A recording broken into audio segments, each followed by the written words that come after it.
ग़ालिबन 2007 की गल है।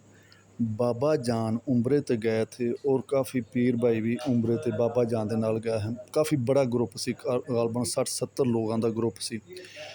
जब मक्का मुकरमा पहुँचे ने ते उमरा कर लिया, उस तो बाद बाबा जान एक जगह के उपर बैठ के खाना काबा नूं देखते रहंदे सन।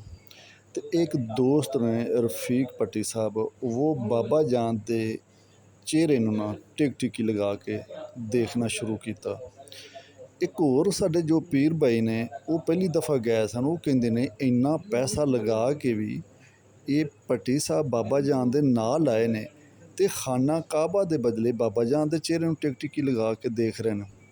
उस तो बाद मदीना मक्का मुकरमा तो मदीना मुनव्वरा गए। मदीना मुनव्वरा भी सारा मसलन ज़ियारत नमाज़ां वगैरह, पाकिस्तान वापस आ गए। तो वो जो दोस्त हैं वो कहते हैं मेरे ज़हन के अंदर ये भी यही सवाल सी, ये उत्थे भी जाके ते इत्थे भी ज़ियारत करते रहंदे ने बाबा जान दी, आउंदे ने दूसरे दिन तीसरे दिन बाबा जान नूं देखदे ने, इन्ने पैसे खर्च के भी आके फिर इत्थे ज़ियारत बाबा जान दे चेहरे नूं देख रहे हैं। जब वापस पाकिस्तान आए तो सालाना महफल सी, सालाना महफल तो वो कहते हैं वो ही दोस्त जिन्हों के दिल च ख्याल आ कहते हैं मैं जब सलाम पढ़िया जा रहा तो मैं बाबा जान दे चेहरे नूं देख रहा तो बाबा जान दे चेहरे दे अंदू मैनू खाना काबा नज़र आ रहा। बार बार मैं कह ये की आ रहा मुझे, मैं अपने सिर नूं झटकिया भी मैं की देख रहा। फिर कहते मैं देखा भी खाना काबा, तीसरी दफ़े मैं फिर कहते हैं मैनू खाना काबा ही नज़र आ रहा।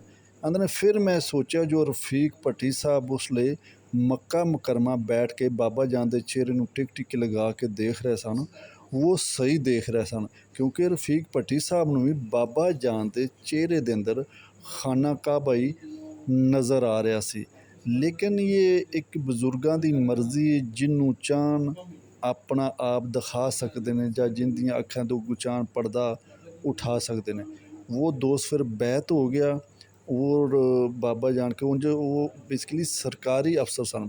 फिर वो बैत हो गया, बाबा जान की बड़ी अकीदत और